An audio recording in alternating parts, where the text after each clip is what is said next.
Hi everyone, Alex here. I'd just like to take a moment to thank some of our patrons.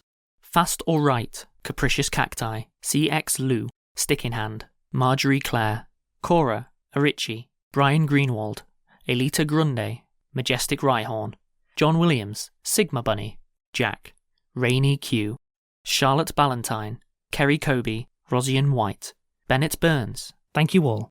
We really appreciate your support. If you'd like to join them, go to www.patreon.com/rustyquill and take a look at our rewards.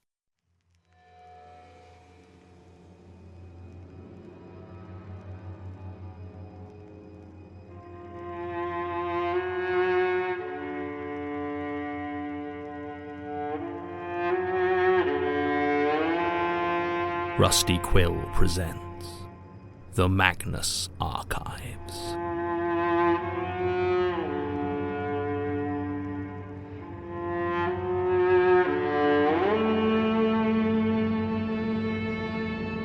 Episode 160. The Eye Opens.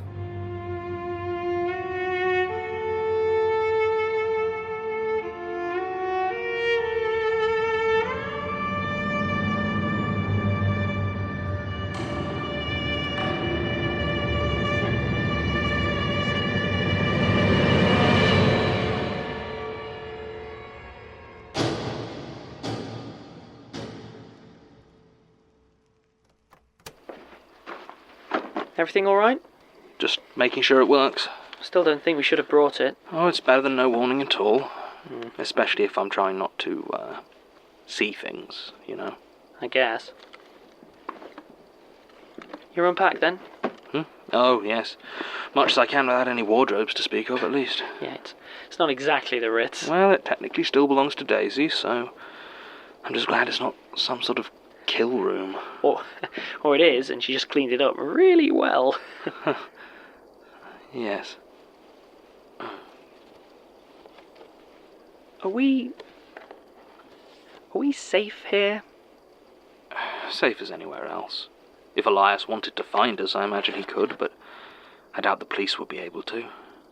If nothing else, I'm hoping there'd be some jurisdiction complications in Scotland or something. Somehow I don't think Daisy will be worried about jurisdictions. I don't think she'd come here.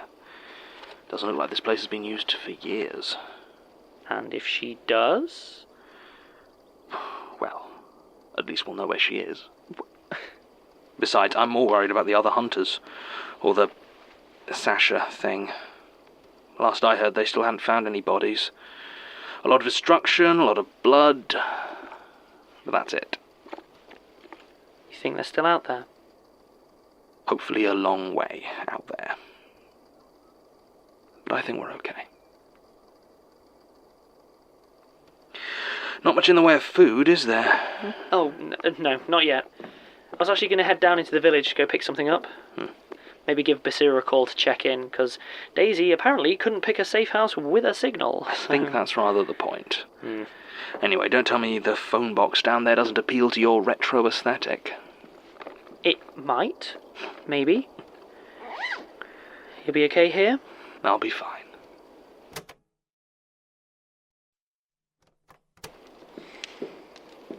How was she? Oh, same as last week.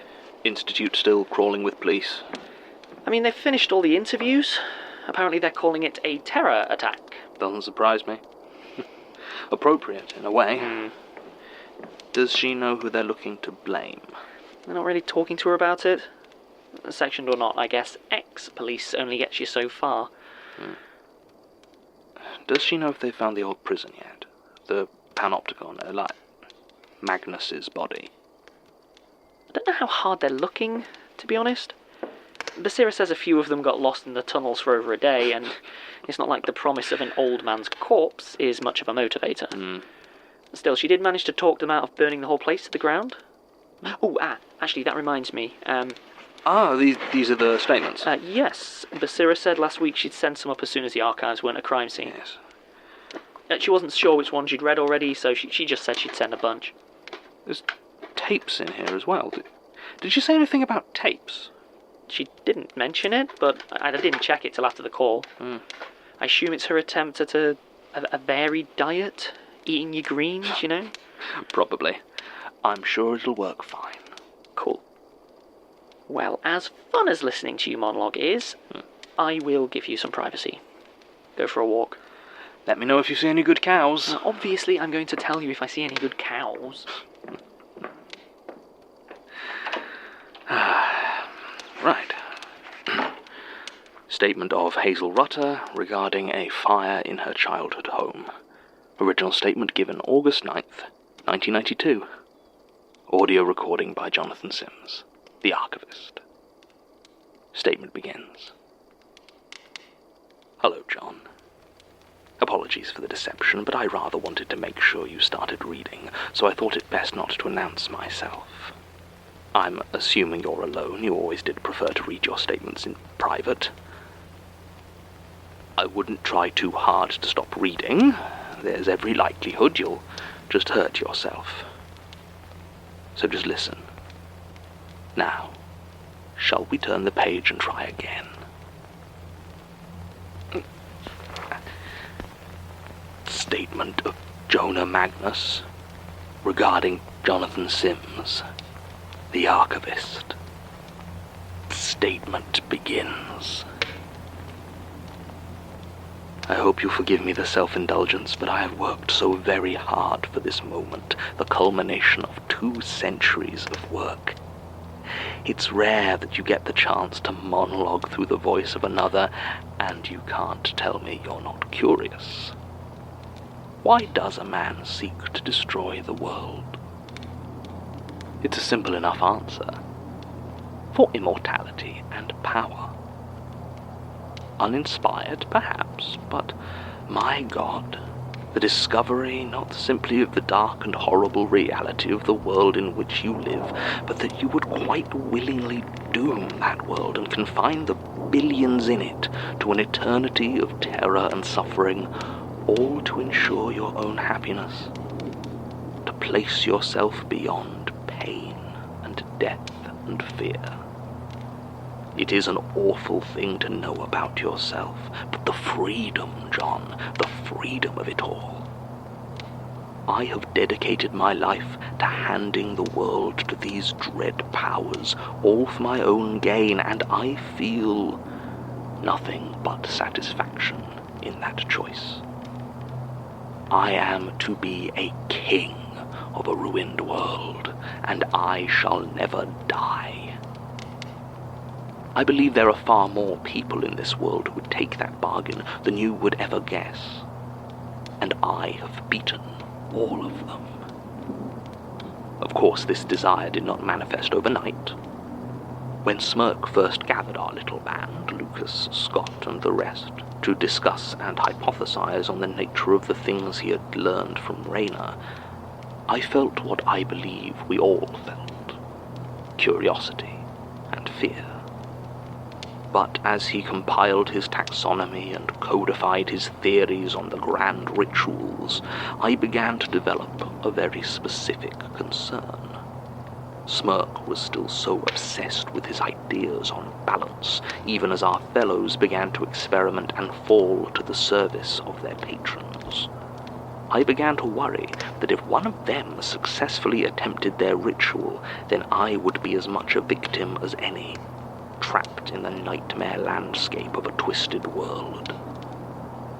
At first, I attempted prevention, but the cause seemed hopeless. The only way to ensure I did not suffer the tribulations of what I believed to be an inevitable transformation was to bring it about myself. So what began as an experiment soon became a race. Beyond that, I was getting older, and mortality began to weigh more heavily on my mind. How much in this world is done because we fear death, the last and greatest terror? I convinced Smirk to work on Millbank, leading him to design it as a temple to all the fears in equilibrium, such that my own modifications to the design of the Panopticon went unremarked. It took years for the dread of the prisoners that passed through to fully suffuse the place. and I was an old man by the time I made my first attempt at the Watcher's crown, sat in the center of that colossal eye, the great ring of cells encircling me like a coronet. It was flawed, of course, as all Smirk's rituals were, and none of the inmates survived, as the power I attempted to harness shook the building almost to pieces, and the murky swamp upon which the prison was built consumed it. But it left me a gift, for sat in that watchtower I could see everything I turned my mind to. It was a dizzying power, and one I discovered I maintained even as I found vessels to extend my life. Of course, I had to make sure the location was kept under my control while I worked on revising my plans, and so I moved the organization I had founded to assist in my research down to London. And the Institute, as you know it, was born. I'll not bore you with details of my bodies and failures through those intervening years. Suffice to say, I kept busy, both planning my own next attempts and doing my best to stymie those others who tried versions of their own. Surely, my interpretation of the Watcher's crown had been incomplete. There had been some element of the ritual I had overlooked. It was not until I met Gertrude Robinson that things began to really come into focus. You see, the role of Archivist has been part of the Beholding for as far back as my research can go. This isn't uncommon for the powers. Most of the beliefs around them are guesswork and fallible human interpretation, but there are certain through lines and consistencies that can be spotted regardless of the trappings. But Gertrude was unlike any other Archivist. She simply did not care about collecting experiences or compiling the fears of others. She was driven to stop those who served the powers. More than once I thought she must secretly be of the hunt, but there was never that sick joy in her, that thrill of predator and prey. She had simply decided that this was her position in life, and went about it with a practicality that even I found disconcerting at times. I once asked her what drove her, what had started her down that path. She told me the desolation had killed her cat. I don't know if she was joking, and, to be honest, I could never bring myself to look into her mind and find out for sure. In any case, Gertrude's ruthless efficiency in derailing and collapsing rituals threw into stark relief a question that had been bothering me for almost 150 years. In the whole span of humanity, why had nobody ever succeeded? Perhaps there were a long line of Gertrude Robinsons throughout history, but I found that hard to credit. Could it be, then, that there was something in the very concept of the rituals that meant they couldn't succeed? She was clearly having similar thoughts in that last year, all of which culminated with the People's Church. When I saw that she was making no preparations whatsoever to stop it, I realized she was putting into practice a theory, and one she couldn't afford to be wrong. She was going to wait and see if the unopposed ritual succeeded, or if it collapsed under its own strain as mine had all those years ago. Knowing Gertrude, I'm sure she had a backup plan if she had miscalculated, but she had not. The ritual failed, and all at once I realized what needed to be done. You see, the thing about the fears is that they can never be truly separated from each other. When does the fear of sudden violence transition into the panic of hunted prey? When does the mask of the stranger become the deception of the spiral? Even those that seem to exist in direct opposition rely on each other for their definition as much as up relies on down. To try and create a world with only the buried makes as much sense as trying to conceive a world with only down. Every ritual tied itself so closely to a single power as to render itself impossible. They could bring their patron close, but could not sever it from the others, and eventually it would be violently pulled back to the place next to reality where they dwell. The solution then is simple. A new ritual must be devised that will bring through all the powers at once. All 14, as I had hoped I could complete it before any new powers such as extinction were able to fully emerge. All under the Eye's auspices, of course. We mustn't forget our roots. And there was only one being that could possibly serve as a linchpin for this new ritual. The Archivist, a position that had so recently become vacant thanks to Gertrude's ill-timed retirement plans. Because the thing about the Archivist is that, well, it's a bit of a misnomer. It might perhaps be better named the Archive.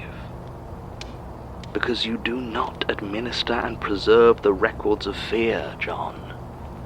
You are a record of fear. Both in mind as you walk the shuddering dread of each statement, and in body as the powers each leave their mark upon you. You are a living chronicle of terror.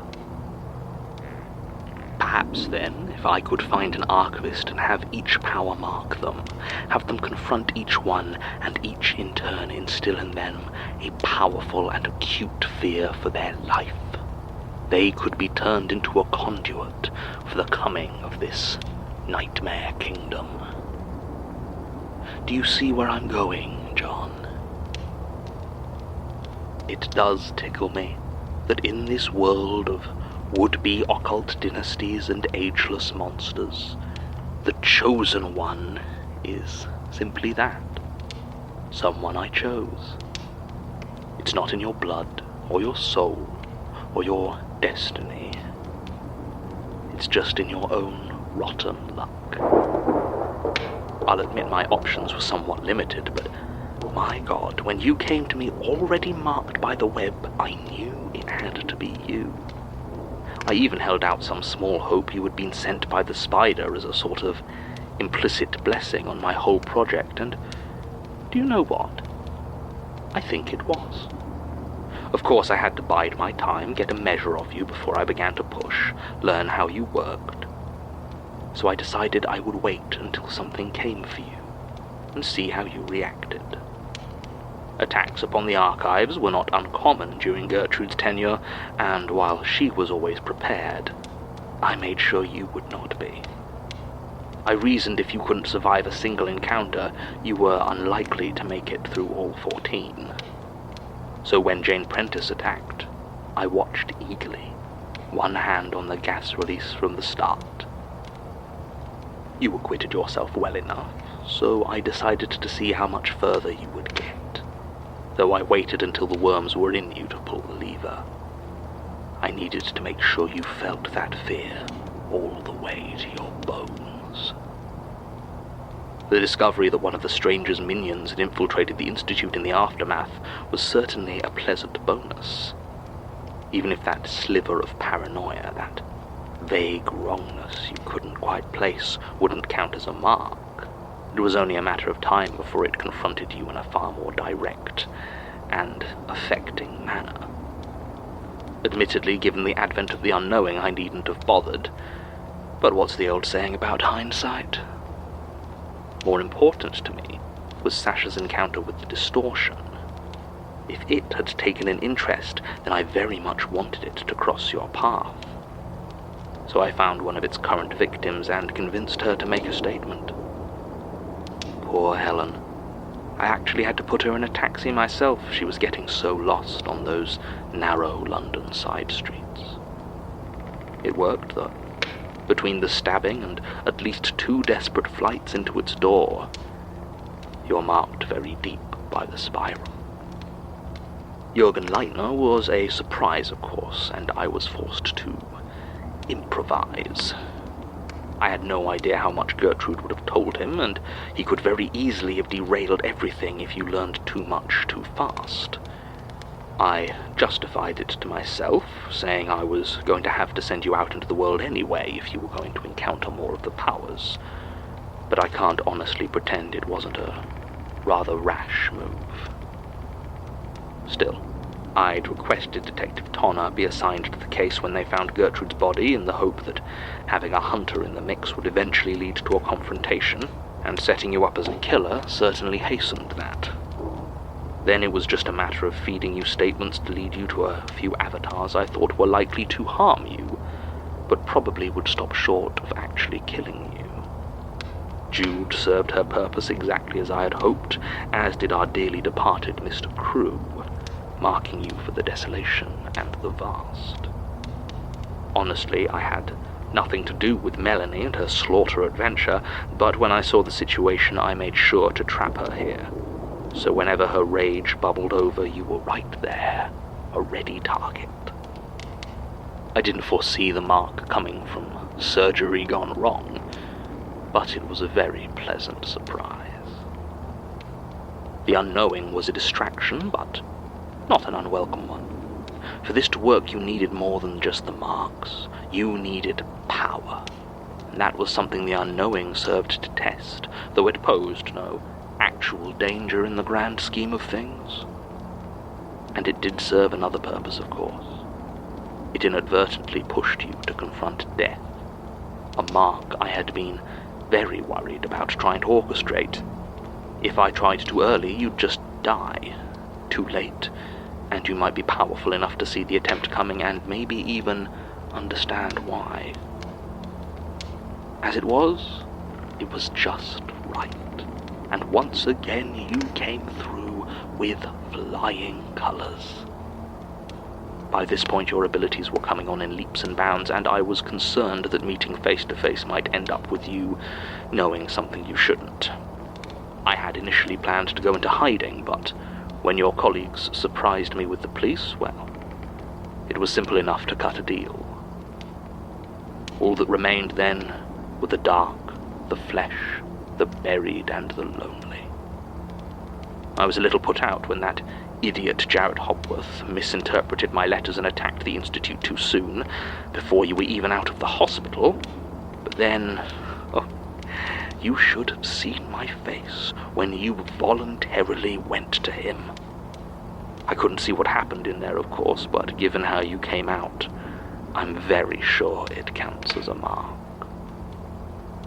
I suspected the coffin might turn up again, and once it did, it was simply a matter of getting any, restraining factors you might have had flying off on a wild goose chase, and waiting. Honestly, Detective Tonner has proven invaluable through this whole process. I was racking my brains for months about what I could use to lure you in. And of course I knew the Dark Sun was just sitting there waiting. So when it came time, I whipped up another apocalypse and sent you on your merry way. Then all that remained was the lonely. Poor Peter. He really should have left well enough alone. Or just done what I asked in the first place. Ah, well.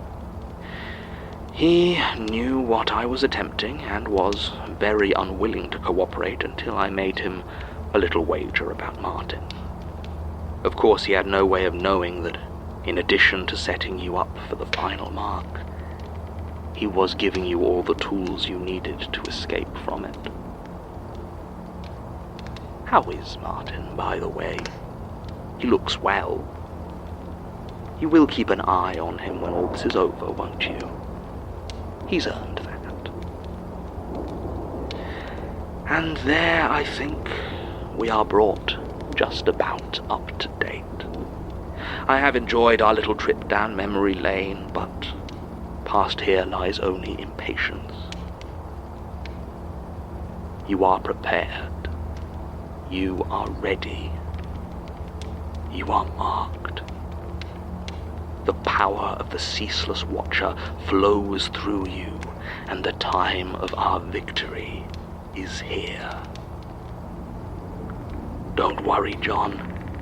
You'll get used to it here, in the world that we have made. Now, repeat after me. You who watch and know and understand none. You who listen and hear and will not comprehend. You who wait and drink in all that is not yours by right. Come to us in your wholeness. Come to us in your perfection.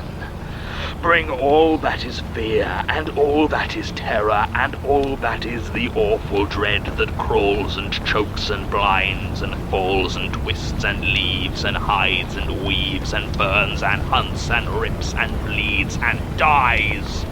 Come to us. I open the door!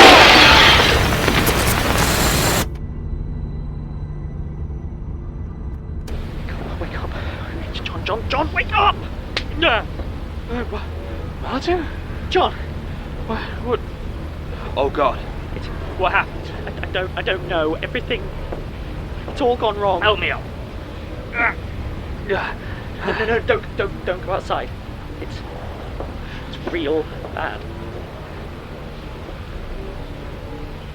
Oh, God. I don't know if it's just here, or if it... No, it's everywhere. They're all here now. I can feel all of it. John, I'm scared. The whole world is afraid, Martin. Because of me. And the Watcher drinks it all in. John? Look at the sky, Martin. Look at the sky. It's looking back.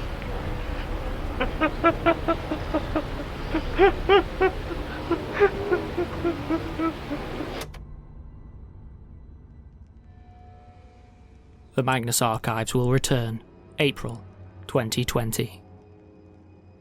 The Magnus Archives is a podcast distributed by Rusty Quill and licensed under a Creative Commons Attribution Non-Commercial Share-alike 4.0 International License. Today's episode was written by Jonathan Sims and directed by Alexander J. Newall. To subscribe, view associated material or join our Patreon, visit rustyquill.com. Rate and review us online, tweet us at The Rusty Quill, visit us on Facebook or email us at mail@rustyquill.com. Join our communities on the forum via the website or on Reddit at r/The Magnus Archives. Thanks for listening.